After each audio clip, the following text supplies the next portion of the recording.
Tuhan selalu memberitahukan rencananya kepada para nabi sebelum melakukan apapun. Dalam kisah ini, Tuhan memberitahu Abraham tentang kehancuran yang akan terjadi kepada kota Sodom, karena dia tahu Abraham akan menggunakan informasi itu dengan bijaksana dan berdoa bagi keselamatan keluarganya. Saudara pendengar, bersama dengan saya, Oti Priambodo dalam program Jalan 66. Sebuah program yang akan membantu kita memahami ke-66 kitab dalam Alkitab yang kita pelajari pasal demi pasal. Hari ini kita sampai pada Kejadian pasal yang ke-18. Abraham adalah tokoh penting dalam Perjanjian Lama dan merupakan nenek moyang orang Arab dan Semit, kelompok etnis di daerah Timur Tengah dan tanduk Afrika. Tuhan membuat perjanjian dengan Abraham bahwa keturunannya akan sebanyak bintang di langit, dan mereka semua akan menduduki tanah perjanjian. Dalam cerita sebelumnya, ada 3 tamu yang datang mengunjungi Abraham. Kita tahu bahwa ketiga tamu ini bukanlah orang biasa, melainkan malaikat yang mengantarkan pesan dari Tuhan. Mereka memberitahu Abraham bahwa istrinya akan melahirkan seorang anak di tahun setelahnya, dan mereka akan menamai dia Ishak. Mereka juga akan bernubuat bahwa kota Sodom dan Gomora akan menerima hukuman yang berat. Pak Yohanes akan membahas tema keadilan dan belas kasih. Puji Tuhan, masih bisa saya berjumpa dengan saudara, para pendengar program Jalan 66. Doa saya semoga saudara selalu diberkati oleh Tuhan dan diberikan kesehatan, terutama iman tetap dikuatkan sekalipun mungkin berada pada masa-masa yang tidak mudah. Saudara, di bagian Kejadian pasal 18, ini kan di bagian awal telah kita baca bagaimana Abraham menyambut 3 tamu yang merupakan malaikat Tuhan. Masih ingat ya? Semoga masih ingat. Ini hanya sebagai pengulangan sedikit ya. Abraham mengetahui bahwa mereka berasal dari Tuhan, seperti punya firasat, dan mereka memberitahunya bahwa Tuhan akan segera memenuhi janjinya dengan memberikan seorang anak kepada Sarah. Ini adalah mujizat karena Abraham dan istrinya sudah terlalu tua untuk punya anak, tetapi ingatlah bahwa bagi Tuhan tidak ada yang mustahil. Nah, sekarang pada bagian kedua dari pasal 18, ketiga tamu yang mengungkapkan alasan utama mereka datang, yaitu untuk memeriksa seburuk apa dosa orang-orang yang tinggal di kota Sodom dan Gomora. Kita ingat di pasal 14, semoga saudara masih ingat ya, bahwa ada sebuah peristiwa saat itu Lot, keponakan dari Abraham, yang saat itu tinggal di Sodom, itu pernah diculik. Karena memang ada perang saat itu ya, sehingga Lot ada dalam masalah. Abraham saat itu dengan para pelayannya berjuang dan akhirnya mengalahkan pasukan raja-raja tersebut untuk apa? Menyelamatkan Lot dan membawa mereka kembali. Nah, kota ini yang kita sebut tadi Sodom itu terletak di bagian bawah lembah Yordan dan termasuk kota yang makmur pada masa itu. Tapi sayangnya saudara ya, kemakmuran telah membuat penduduk kota Sodom menjadi orang yang tidak bermoral. Oleh sebab itu, malaikat-malaikat yang mengunjungi Abraham memperingatkannya bahwa Sodom akan segera dihancurkan. Nah, mari kita lanjutkan pembacaan kita dari pasal 18 di ayat yang ke-16. Lalu berangkatlah orang-orang itu dari situ dan memandang ke arah Sodom. Dan Abraham berjalan bersama-sama dengan mereka untuk mengantarkan mereka. Berpikirlah Tuhan, apakah aku akan menyembunyikan kepada Abraham apa yang hendak kulakukan ini? Bukankah sesungguhnya Abraham akan menjadi bangsa yang besar, serta berkuasa, dan oleh dia segala bangsa di atas bumi akan mendapat berkat? Sebab aku telah memilih dia, supaya diperintahkannya kepada anak-anaknya dan kepada keturunannya, supaya tetap hidup menurut jalan yang ditunjukkan Tuhan, dengan melakukan kebenaran dan keadilan, supaya Tuhan memenuhi kepada Abraham apa yang dijanjikannya kepadanya. Sesudah itu, berfirmanlah Tuhan, sesungguhnya banyak keluh kesah orang tentang Sodom dan Gomora, dan sesungguhnya sangat berat dosanya. Baiklah, aku turun untuk melihat apakah benar-benar mereka telah berkelakuan seperti keluh kesah orang yang telah sampai kepada aku atau tidak. Aku hendak mengetahuinya. Saudara, ini bagian yang menarik ya, karena meskipun Tuhan ini kan maha tahu ya, dia tahu semuanya tanpa harus kirim utusan. Nah, kira-kira alasan apa sehingga Tuhan melakukan seperti ini? Ya, ini kan kita belum tahu ya. Kok bisa Tuhan sampai kirim malaikat hanya ingin tahu, padahal Tuhan ini kan maha mengetahui ya. Ya, kita ini sebuah misteri ya. Kita tidak perlu cari apa sebabnya ya.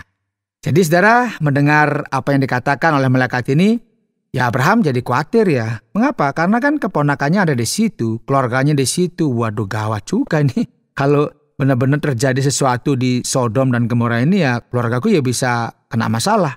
Nah, coba kita sekarang perhatikan di ayat 22. Lalu berpalinglah orang-orang itu dari situ dan berjalan ke Sodom, tetapi Abraham masih tetap berdiri di hadapan Tuhan. Abraham datang mendekat dan berkata, apakah engkau akan melenyapkan orang benar bersama-sama dengan orang fasik? Bagaimana sekiranya ada 50 orang benar dalam kota itu? Apakah engkau akan melenyapkan tempat itu dan tidakkah engkau mengampuninya karena ke-50 orang benar yang ada di dalamnya itu? Jauhlah kiranya daripadamu untuk berbuat demikian, membunuh orang benar bersama-sama dengan orang fasik, sehingga orang benar itu seolah-olah sama dengan orang fasik. Jauhlah kiranya yang demikian daripadamu. Masakan hakim segenap bumi tidak menghukum dengan adil? Tuhan berfirman, jika kudapati 50 orang benar dalam kota Sodom, aku akan mengampuni seluruh tempat itu karena mereka. Abraham menyahut, sesungguhnya aku telah memberanikan diri berkata kepada Tuhan, walaupun aku debu dan abu, sekiranya kurang 5 orang dari ke-50 orang benar itu, apakah engkau akan memusnahkan seluruh kota itu karena yang 5 itu? Firman-Nya, aku tidak memusnahkannya jika aku dapati 45 di sana. Lagi Abraham melanjutkan perkataannya kepadanya, sekiranya 40 didapati di sana. Firman-Nya, aku tidak akan berbuat demikian karena yang 40 itu. Katanya, janganlah kiranya Tuhan murka kalau aku berkata sekali lagi, sekiranya 30 didapati di sana.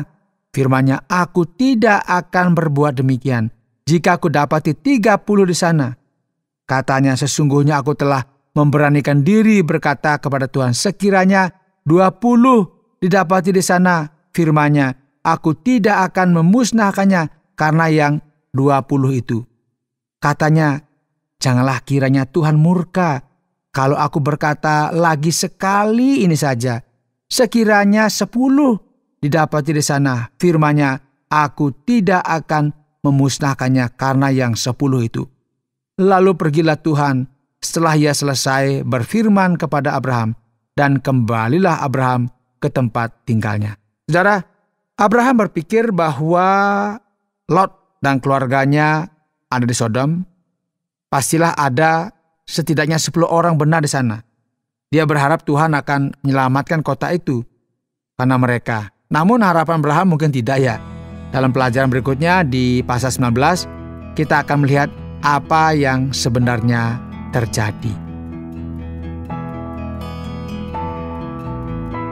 Kembali lagi di Jalan 66, di mana kita mempelajari pasal demi pasal dalam Alkitab. Saya, Oti Priambodo, pembawa acara Jalan 66. Dan kita berdiskusi bersama dengan Pak Yohanes, narasumber kita yang setia. Pak Yohanes, bisa dijelaskan mengapa malaikat Tuhan dan 2 lainnya datang dan berbicara dengan Abraham sambil makan? Lalu, memberitahunya apa yang akan terjadi di Sodom? Ya, ini pertanyaan yang kritis ya. Dalam kitab Kejadian, kita tidak diberitahu siapa dua malaikat lainnya. Jadi ini masih misterius dan mungkin hanya malaikat biasa. Ya, ini kan cuman prediksi saja. Nah, di dalam Alkitab, malaikat sering muncul dalam wujud manusia. Dalam kitab Ibrani dikatakan bahwa ketika kita melayani orang asing, mungkin saja kita sedang menjamu malaikat tanpa menyadarinya. Inilah yang dialami oleh Abraham. Di pasal berikutnya, kita bisa melihat bahwa dua malaikat ini akan pergi ke Sodom. Nah, kisah ini menunjukkan hubungan antara malaikat-malaikat yang makan bersama-sama Abraham di bawah pohon terbantin dan 2 dari 3 orang pria yang pergi untuk memata-matai Sodom. Seperti dalam kitab Injil, para murid juga bertemu dengan 3 makhluk malaikat di Gunung Tabor. Ya, benar Pak Oti ya. Tetapi di Gunung Tabor, ya kalau kita baca di Matius 17, beberapa murid melihat Yesus dalam wujud kemuliaannya. Saat itu ada 2 orang dari surga yang berdiri bersama-sama dengan dia, yaitu Musa yang mewakili hukum Taurat dan Elia yang mewakili para nabi. Nah, dalam kitab Kejadian, Musa dan Elia belum lahir. Jadi kedua orang yang menemui Abraham bersama malaikat Tuhan kemungkinan adalah malaikat yang biasa begitu ya, bukan menjadi juru bicara begitu ya. Nah, kembali lagi ke pertanyaan mengapa Tuhan perlu mengirimkan utusan ke dunia untuk melihat dosa penduduk kota Sodom? Ini menurut pemahaman saya. Malaikat diutus ke sana untuk menyaksikan langsung kejahatan yang terjadi. Ketika kedua malaikat tersebut diperlakukan tidak baik oleh penduduk kota Sodom, mereka bisa bersaksi di hadapan pengadilan sorgawi. Bagaimana dan oleh siapa mereka telah dianiaya. Mungkin Alkitab tidak menceritakan ini secara gamblang. Namun sama halnya dengan peradilan duniawi, peradilan surgawi juga membutuhkan saksi untuk menghukum penjahat. Sepertinya ini juga alasan Tuhan membiarkan orang-orang berdosa melakukan kejahatan supaya dosa mereka dicatat di surga. Inilah keadilan Tuhan. Tetapi Tuhan juga mengaruniakan pengampunan melalui Kristus untuk mereka yang bertobat. Jadi jika seseorang mengaku percaya kepada Injil, maka mereka terhindar dari hukuman maut. Ini yang disebut dengan belas kasihan Tuhan. Nah, sekarang mari kita berdiskusi sedikit tentang kekuatan doa syafaat. Dari pembacaan kita tadi, kita tahu bahwa Abraham berdoa untuk keponakannya. Ya, ini kita tahu bahwa ada doa yang disampaikan. Secara khusus Abraham berdoa untuk keponakannya. Ketika kita mengenal Allah di dalam Kristus, kita diberi kuasa untuk meminta apa saja. Betul ya? Dengan kebijaksanaan yang Tuhan berikan, tentu saja kita tidak hanya meminta untuk diri sendiri, tetapi juga untuk orang lain di sekitar kita. Ya, ini adalah perwujudan dari hukum kasih. Mengasihi sesama seperti diri kita sendiri. Memang gak semua orang memiliki iman yang sama. Beberapa orang mungkin butuh dukungan dari orang lain. Nah, jika kita tahu misalnya seseorang sedang dalam kesulitan, kita bisa berdoa supaya Tuhan memberikan jalan keluar bagi orang tersebut. Misalnya mereka sakit, kita bisa berdoa bagi kesembuhan mereka. Dan yang gak kalah penting, jika kita tahu ada orang yang belum mengenal Tuhan, kita juga bisa berdoa supaya mereka diberikan kesempatan untuk mengenal Injil dan mereka menjadi orang yang percaya. Apakah ada resiko apabila kita meminta sesuatu yang salah kepada Tuhan? Oh, tentu saja, Pak Oti ya. Kita nggak boleh meminta hal-hal yang dilarang dalam Alkitab. Tapi ketika Yesus berkata, mintalah, maka kamu akan menerima. Maksudnya adalah jika kita membaca dan memahami firman-Nya, kita akan tahu apa yang baik untuk kita minta. Nah, dalam kitab Yakobus dijelaskan bahwa kadang kita nggak mendapatkan apa yang kita minta karena kita meminta dengan niat yang egois. Selain itu, dendam juga bisa menghalangi kita dari berkat Tuhan. Namun meminta hal yang salah tidak berbahaya dalam arti kita bisa meminta apa saja. Tetapi kan Tuhan yang menentukan mana yang baik bagi kita dan mana yang tidak baik.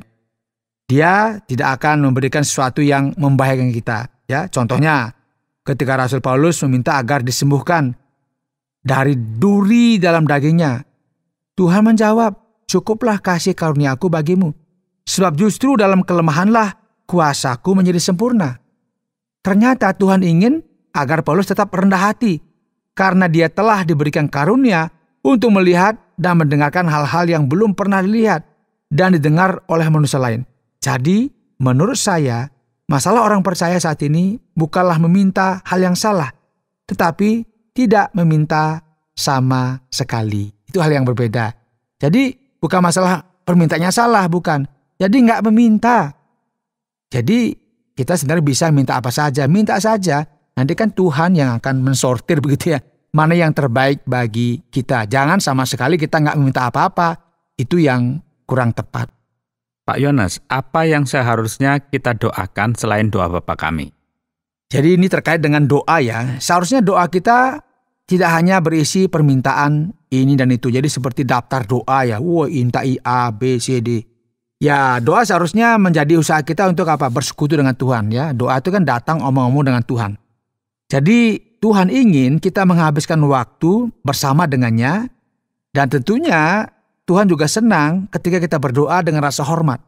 Doa bukan hanya untuk mengubah situasi di sekitar kita, tetapi ingatlah juga doa mentransformasi diri kita dari dalam untuk semakin serupa dengan Kristus. Kita juga tidak pernah tahu apa yang bisa Tuhan lakukan bagi kita jika kita membawa permasalahan kita dalam doa. Tetapi yang terpenting bahwa kita harus berdoa. Karena melalui doa tentunya hidup kita akan mengalami banyak perubahan.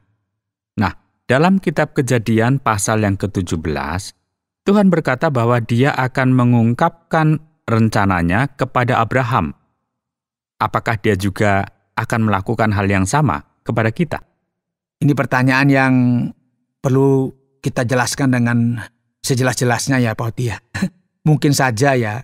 Jadi dalam Yeremia 33:3, "Berserulah kepadaku, maka aku akan menjawab engkau, dan akan memberitahukan kepadamu hal-hal yang besar dan yang tidak terpahami, yakni hal-hal yang tidak kau ketahui." Tuhan mungkin tidak memberitahu kita semua hal karena kita tidak perlu tahu semuanya, betul kan? Tetapi kadang kita butuh informasi tertentu. Dan jika kita dekat dengan Yesus, kita bisa meminta bantuannya. Misalnya, saat kita mencari barang yang hilang atau membutuhkan kebijaksanaan dalam berurusan dengan orang lain, kita kan bisa berdoa. Gereja juga sering berdoa meminta petunjuk saat memilih pemimpin gereja maupun pemimpin negara. Jadi doa itu sangat penting ya dalam kehidupan kita. Jadi jangan dianggap sebagai hanya rutinitas saja. Tetapi dengan berdoa berarti kita sedang meminta agar Tuhan juga menunjukkan kepada kita apa yang harus kita lakukan. Tapi tentu saja kita tidak boleh meminta Tuhan untuk memberitahukan nomor pemenang lotre misalnya atau kuda mana yang akan menang. Begitu Pak Yones. Ini kadang-kadang kita kan kelewatan begitu ya. Kita sampai minta, "Tuhan, nomor berapa yang keluar?" Itu kan sudah menurut saya tidak benar ya. Karena kan memang satu, judi memang dilarang, nggak boleh begitu ya. Tapi kan namanya orang kan meminta aja, siapa tuh Tuhan kasih nomor begitu ya. Ini kan menurut saya kita nggak boleh berdoa seperti itu. Karena kita ini kan dianggap serakah ya. Ya kadang-kadang kita tidak membutuhkan uang itu sendiri, melainkan kita juga bisa bisa melakukan hal-hal yang berguna bagi orang lain. Berdoa untuk kebutuhan seperti kendaraan, atau tempat tinggal, itu kan wajar ya. Tuhan tidak akan marah jika kita meminta sesuatu yang benar-benar kita butuhkan. Namun juga kita harus beriman bahwa masa depan kita, hidup kita ini ada di tangan Tuhan. Coba kita tanyakan pada diri kita sendiri, kenapa saya berdoa untuk hal ini? Apakah hanya untuk kepentingan diri sendiri? Ada saat-saat sulit dalam kehidupan kita. Dan kita diajak untuk bersyukur bahwa kita tidak mengetahui sebelumnya. Tuhan terlalu besar untuk kita pahami. Dalam Ulangan 29:29, hal-hal yang tersembunyi ialah bagi Tuhan, Allah kita. Tetapi hal-hal yang dinyatakan ialah bagi kita dan bagi anak-anak kita sampai selama-lamanya, supaya kita melakukan segala perkataan hukum Taurat ini. Nah, dalam bagian ini Alkitab juga mengatakan bahwa Tuhan selalu memberitahukan rencananya kepada para nabi sebelum melakukan apapun. Dalam kisah ini Tuhan memberitahu Abraham tentang kehancuran yang akan terjadi bagi kota Sodom dan Gomora karena dia tahu Abraham akan menggunakan informasi itu dengan bijaksana untuk berdoa bagi keselamatan keluarganya. Yang ada di sana ya, di Sodom Gomora itu namanya Lot dan keluarganya. Tuhan juga memperingatkan Nuh tentang air bah yang akan dikirimnya supaya Nuh bisa menyelamatkan keluarganya dan hewan-hewan di muka bumi ini. Namun harus diingat, Tuhan tidak mengungkapkan masa depan hanya untuk memuaskan rasa ingin tahu kita. Dan kita juga gak boleh menggunakan ramalan untuk menebak-nebak masa depan kita. Itu adalah ranahnya Tuhan yang diberi kepada kita. Yang kita lihat saat ini, itulah yang Tuhan berikan kepada kita agar kita jalani dengan penuh kesetiaan kepada Tuhan. Baik Pak Yones, satu pertanyaan lagi.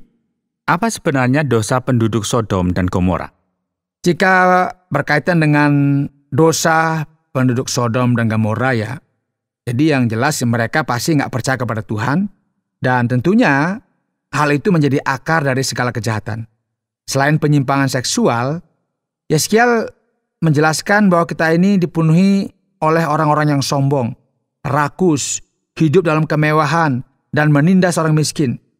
Ketika orang menjauh dari Tuhan, moralitas juga akan runtuh. Dimanapun mereka berada. Tidak peduli, kalau sudah jauh dari Tuhan, pasti moralnya akan semakin bobrok.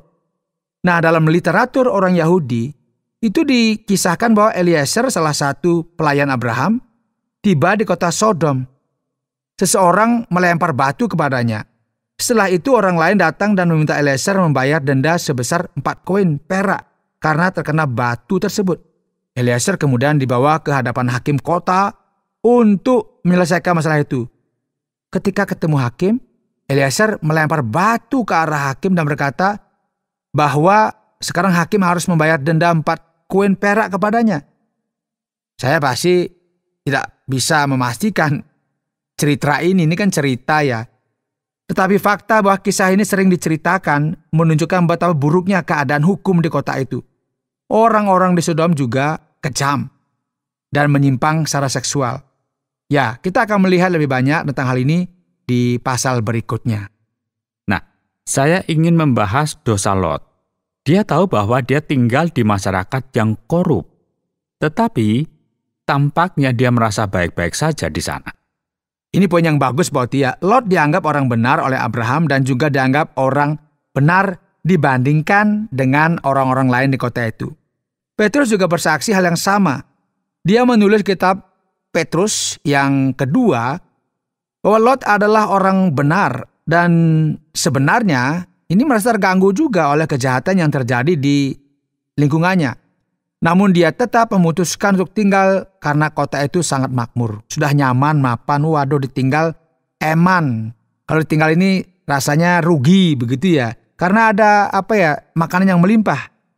Lot kemudian menjadi pengusaha yang sukses.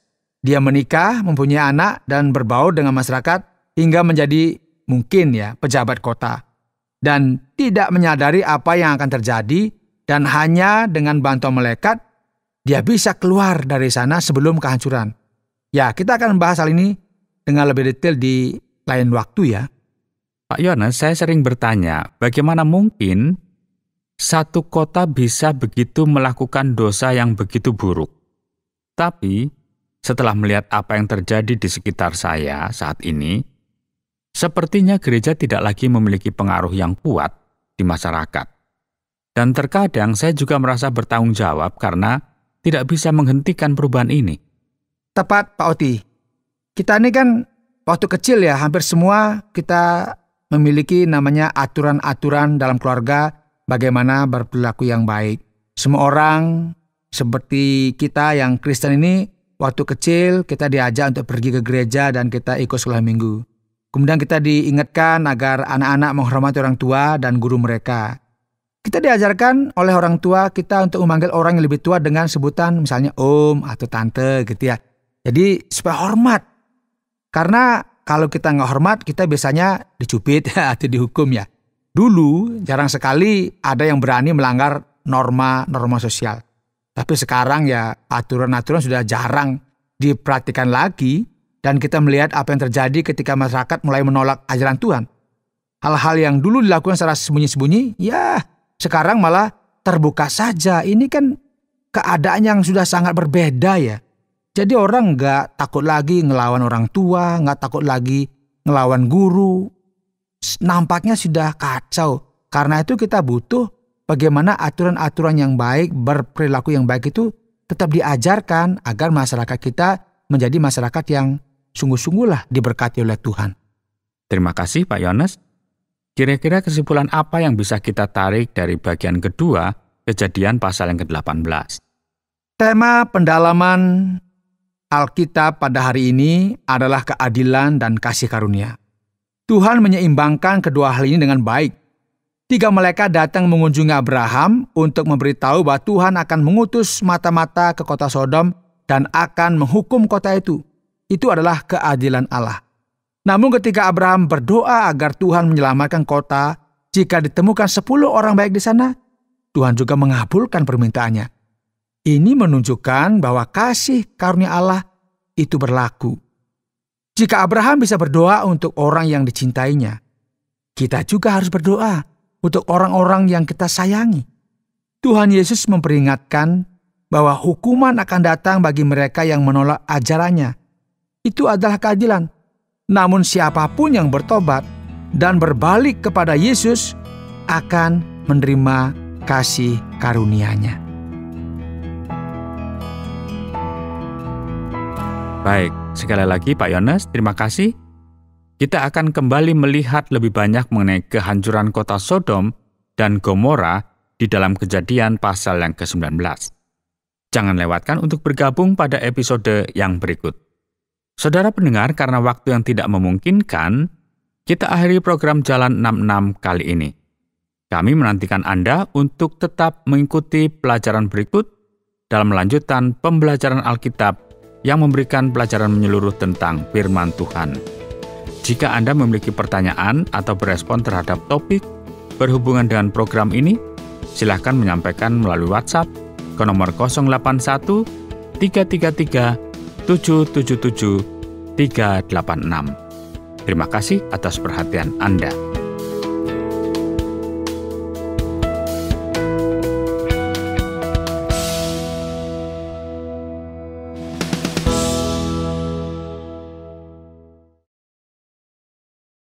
Terima kasih Anda sudah mengikuti program kami. Jika Anda diberkati, jangan lupa like, komen, dan share supaya Anda tidak ketinggalan setiap program terbaru kami. Jangan lupa juga untuk subscribe channelnya dan nyalakan loncengnya. Jika Anda ingin mendukung pelayanan kami, bisa melalui rekening kami berikut ini atau menghubungi kami di sini.